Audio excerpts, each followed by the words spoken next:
or down. Can occur in surgery, and that's where you'll hear the terms. If you receive a patient back from surgery, they'll say estimated blood loss. EBL, estimated blood loss. They'll give you that actually in your report, your handoff report from the OR nurse to the floor nurse. EDL, you said? EBL, estimated blood loss. That's what they typically will talk about. I mean, and notwithstanding all the other assessment, the SBAR, but that'll be included in part of the as part of the surgical handoff report from the OR nurse. Trauma, uterine rupture. You can imagine how vascular the uterine area is. It's very vascular, a lot of fluid. You can imagine what kind of conditions that would erupt and how much blood loss that would incur. Dehydration.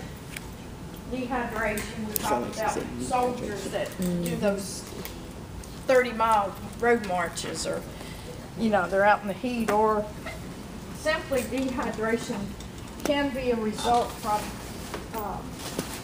you know, they're seniors. They can easily tip the scale toward dehydration because why they don't take in enough fluids. There's 3 causes of dehydration: insufficient intake, excessive fluid loss, and then of course those fluid shifts that we, in terms of chemistry that we saw those other slides. Again, I can't emphasize enough, with dehydration, first symptom of fluid loss is thirst. We have that sensation of thirst. Let our minds work for us. That's why we have a mind. Initially, as the fluid volume decreases, what? The heart rate increases. And why this is happening, the blood vessels constrict. We are trying to get our body back to that steady state. We will do what it has to do to get ourselves steady. So hence, when you see somebody that is severely dehydrated and you look at, and you're taking their set of vital signs, you'll note that that heart rate is increased. That helps for a time for the blood pressure to allow blood pressure to increase, because we're trying again to get back to that steady state. But we can only last so long in that kind of condition, because if you can imagine, especially an elderly patient that has already maybe some cardiac issues anyway, and they're in a dehydrated state, that their pump starts giving out. It can only go for so long. You guys are already familiar with orthostatic blood pressures. You already know about that. Frequently, cardiologists will order those in the hospital for you to perform orthostatic blood pressures. Is that line, sitting, standing? A drop in systolic blood pressure from a lying to sitting greater than or equal to 20 millimeters is considered orthostatic hypotension. That means there is a significant shift in the fluid volume that will cause that alteration. Okay, so now we're doing a critical thinking item. Patient who is admitted to the hospital having the following: vomiting times 3 days, unable to eat or drink for the past 24 hours. There's no urine output for the past 16 hours. Ooh, pretty bad, right? Yeah. Vital signs is very dehydrated. Vital signs temperature 100, pulse 12, blood pressure 78 over 44, skin's dry, and turgors decrease. And he feels very weak. You look at this, the lab values. That sodium, is it elevated? That potassium, it's okay. It's within the realm. BUN, is that elevated?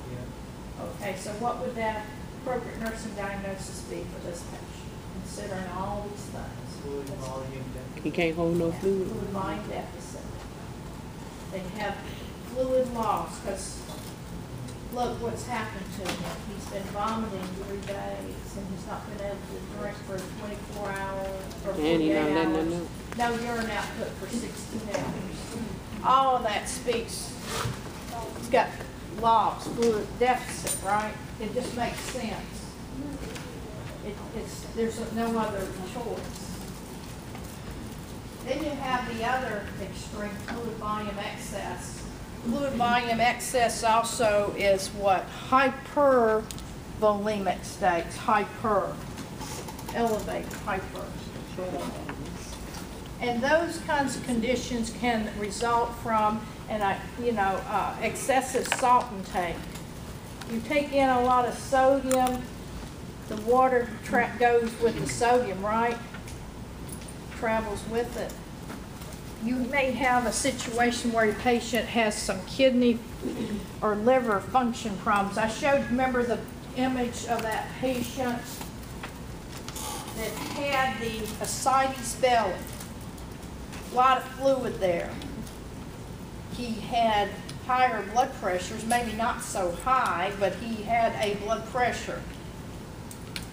They tap him, they do a paracentesis, and they remove 3 liters easily off of this guy's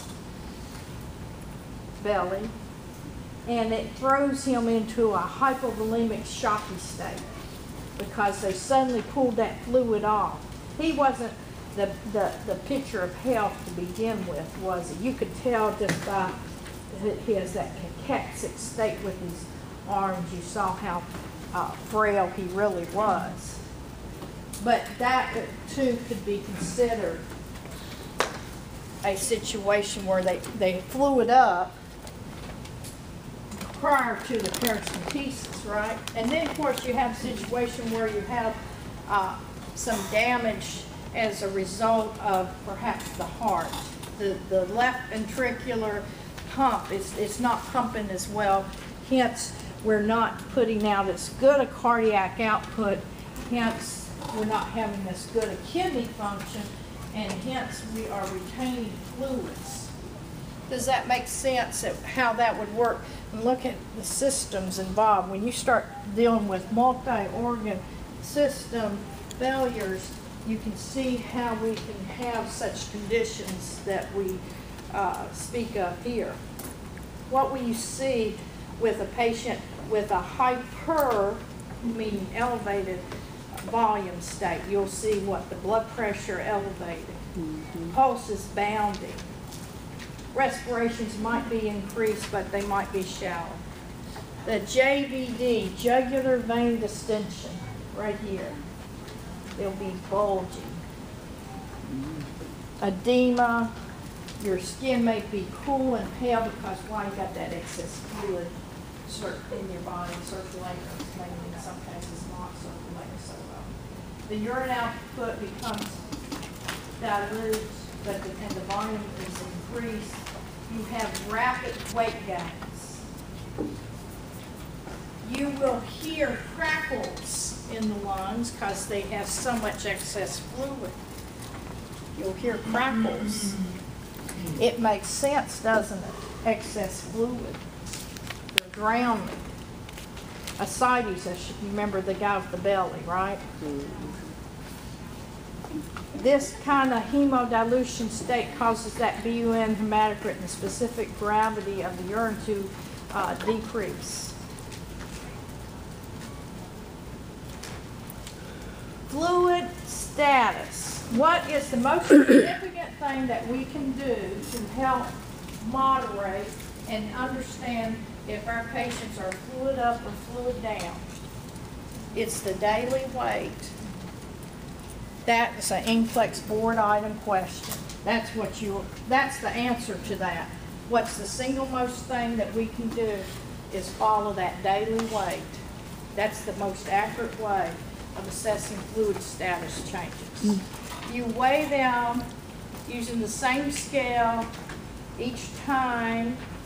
Like if it's in the morning, usually in the hospital, it's the night shift that does the weights that morning. They usually do them about 6 in the morning. You make sure they're wearing the same amount of clothing, their gown, right? See, makes sense. You want to monitor their their fluid intake and outputs,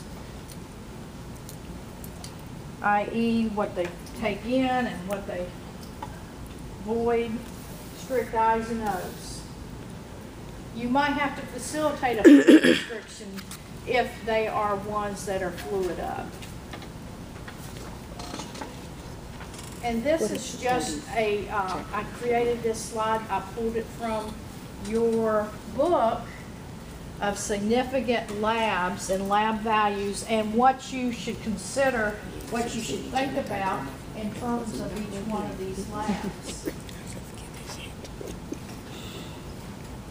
So I sort of made you a little handy chart, pulled it together so you guys would have them. While you're reading your textbook for understanding, it's quite a bit in this chapter, isn't it? Mm-hmm. It's intense.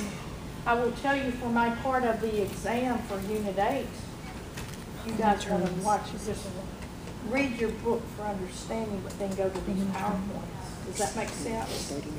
Because it's intense. But take this, don't lose these PowerPoints, because this is going to come in handy for your Adult Health 1. I deliberately tried to think about what you would be seeing in Adult Health 1 to make it make sense, and so you can build on what you've learned here in the fundamentals section.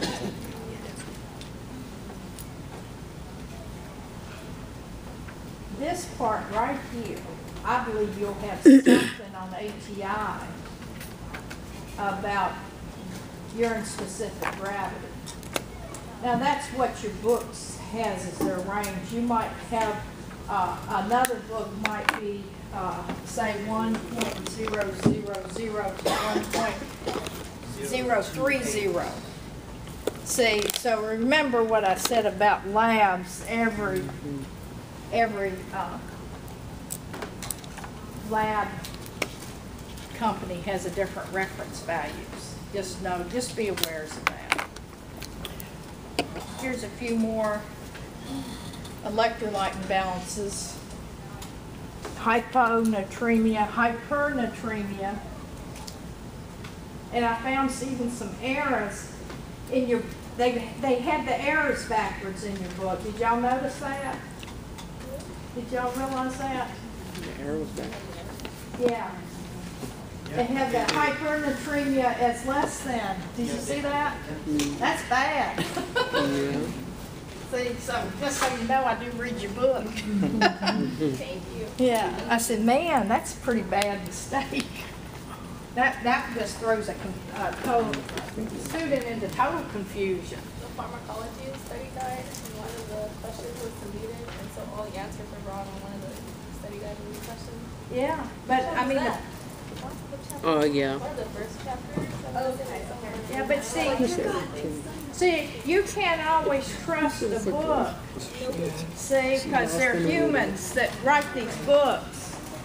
So that, I said, oh man, they did that. I can't believe they made such a bad, grievous error on and such a significant electrolyte. So that's why if you see here, I actually told you the book has their error wrong. This is what it would be. So it makes sense, doesn't it? Doesn't it make sense though? First of all, it does make sense. Yeah, that was right. Greater than, hyper. Hey, that was bad. I think I found a couple more. No, but I identified. Hyperkalemia, guys, is significant. When you have an elevated, if you have an elevated potassium, typically you'll find a person that, for instance, somebody that's a dialysis patient, and it's the holidays. And they decided to skip their dialysis treatment because they wanted to celebrate Thanksgiving, and they went out of town, and their dialysis treatment's on, was it Tuesday, Thursdays, and Saturdays? So they said, I'll just wait till Saturday. But see, they had too much enjoyment with the Thanksgiving feast. Yes, they start crawling into the ER, and man, I can't get my breath. I feel so weak and dizzy. And they hook them up to the monitor, the EKG monitor, and their heart's just barely beating.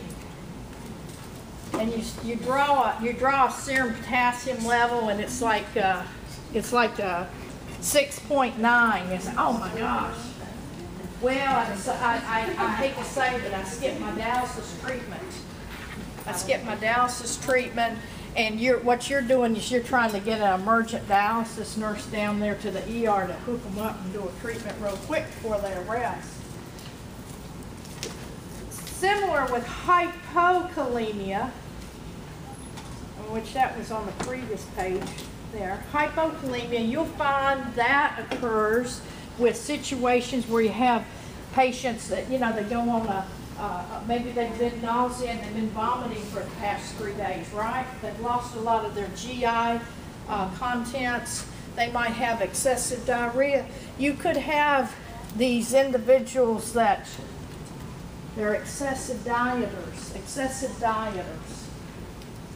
And they come in and they're very weak and they can hardly move. I had a patient years ago, she was in her 20s and she was one of those that was she had history of anorexia. Yeah.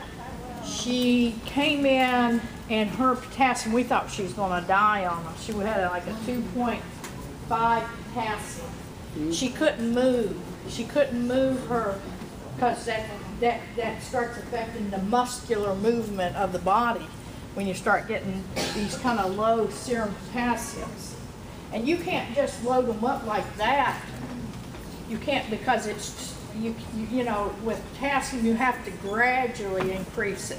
So what were we seeing when we hooked her up to the monitor? We were seeing irritability of the heart, frequent premature contractions, ventricular contractions. We were very lucky that she didn't arrest on us. 20 years old. Does that cause damage to the heart? Yes. I'm sure she's probably not even alive right now. Individuals that are like that, well, I can't remember if I told this group, I think I did. Karen Carpenter, that's really what killed her. She had a cardiac arrest because her electrolytes were so out of whack. See? That's what happened. She became the poster person for anorexia. Here's some more electrolytes, and again, as I'm reading your charts, I see that they have, like that one, I found 2 different values. Oh yeah, that's like always. See? Yeah. But what I decided is, let's go with this one. Less than 1.6 for our test purposes. And this one, too, the magnesium hyper. But I gave you a value to go with, okay? So not 1.3? Huh? Like it says not 1.3? Well, that's what I'm saying. For my test purposes, we'll be okay with the 1.6 and the 2.1. But like I say, is when you get out working and you're at your hospital, your lab, yes, and they'll actually have on the printouts what their reference values are considered to be within their norm ranges. So just acknowledge that that's what's, maybe that's why of course, I can't say with the error thing, maybe that was grievous error with the less than, they put that in wrong. But these different values that we're seeing, this is based off of different reference lab values, different ranges. It's too bad we can't all agree on one set of ranges, but we can. So here's just a condition that might tie into a state of dehydration or the hormonal changes within our body, Addison's disease. That's going to be one that you might see on your ATI fundamentals. I thought, well, I should put some of these in there because it speaks to, addresses different changes within the electrolytes. You see, adrenal crisis. You're going to have this on your ATI. Because I'm trying to think now, and we're getting closer to our ATI test. That's worth how much on your test or your course? 5%, right? 5%. That's true. The treatment.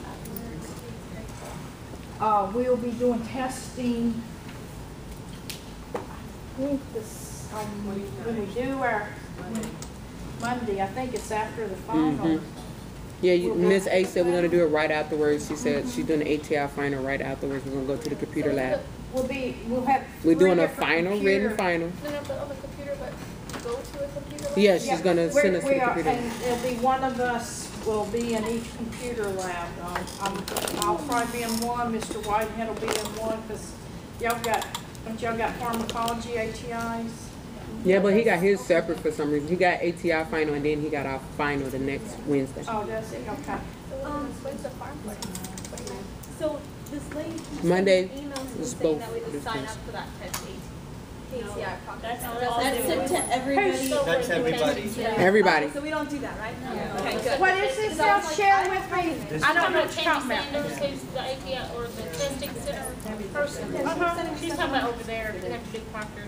So that's only do ATI, right? No, hers would be if you missed a written exam. If you missed the written, A written unit exam. The ATIs, there'll be We're doing an myself, ATI Mr. Whitehead, and I kind of think we're gonna have 3 computer labs. And you'll simply go to one of the computer labs, you'll log in, and you'll be accepted in to take the test. yeah, we're gonna do that. I can't recall, I think it's a 65 item test. You'll get a minute per item. Well, they came in as one. You'll get a minute per item, and And the other one. you guys gotta keep up with the time. It's a time, there'll be a timer, a clock in the top right-hand corner, I believe. There's another condition known as Cushing's syndrome. Again, electrolyte imbalances. Doesn't it make sense?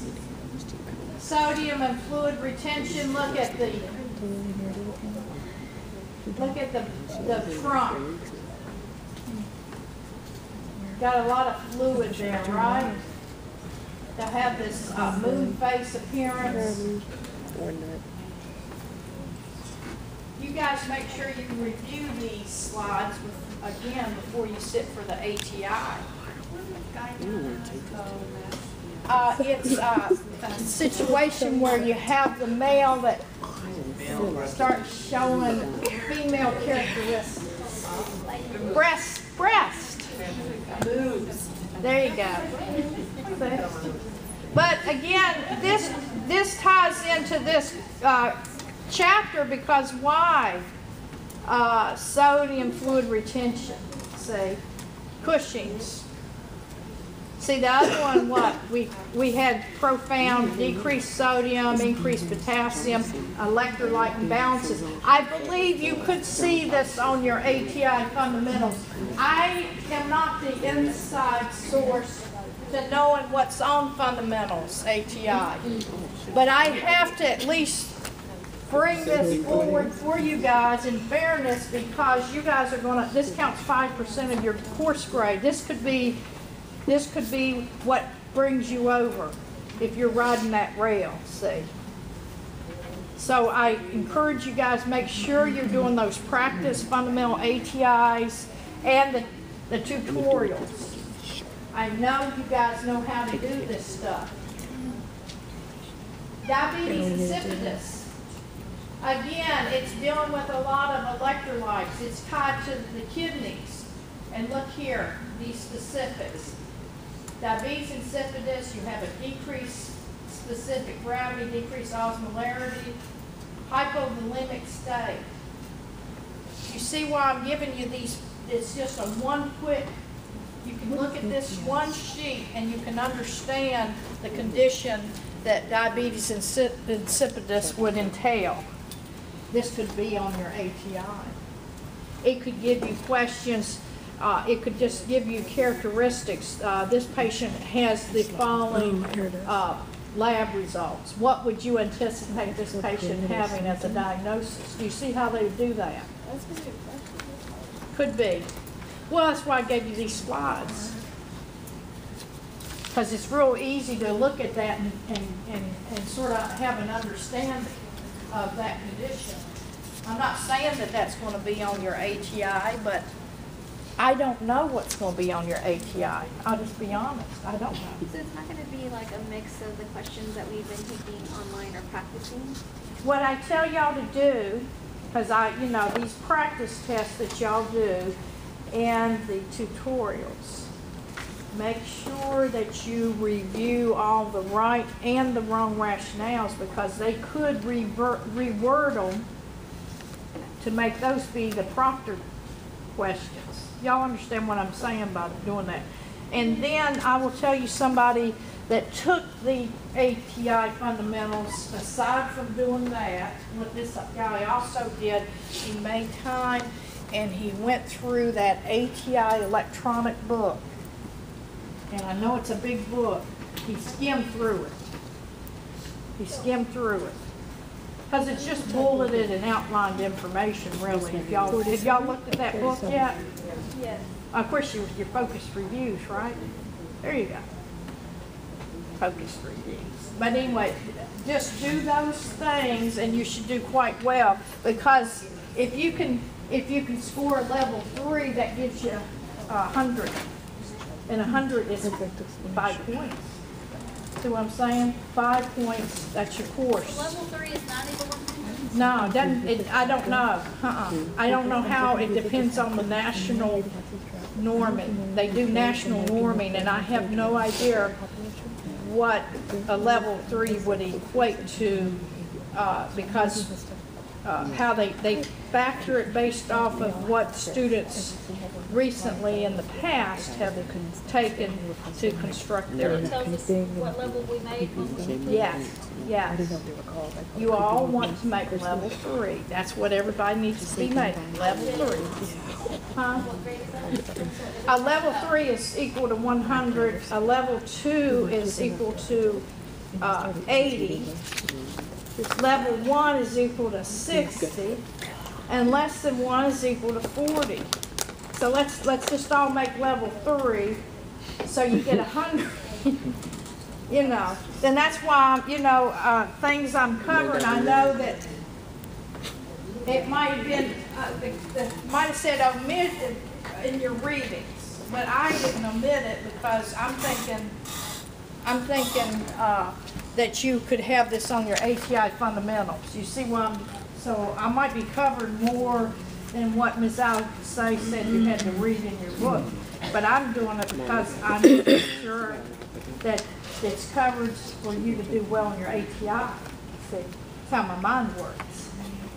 Then you have what everybody has seen in the nursing home, patients with diabetes, right? This is a very complex slide, but it again tells you some of the conditions, what you're going to see in terms of imbalances. This one, of course, is dealing more with the glucose levels. So this is quite a busy slide, but in a one look, you can understand it. See, you just got to take time to read through this and see, but it totally makes sense. In one slide, it can explain diabetes mellitus to you. So a pretty good slide there. You guys will get this again, by the way, in your Adult Health 1 in more intense detail, but you'll already have this to have a foothold. See, I'm already preparing. I think all of y'all's going to be in level or Adult Health 1C. That's the way my mind works. Everybody should be able to graduate, right? We all should graduate, stay together, work together, and we all graduate together. All graduate together. Okay. So now let's go back again and re-emphasize about these acid-base imbalances. You have two phases. You have acid and base imbalances. Acid and base. And it's all based on the blood pH. Acidosis, pH is less than 7.35. Alkalosis is when that pH is greater than 7.45.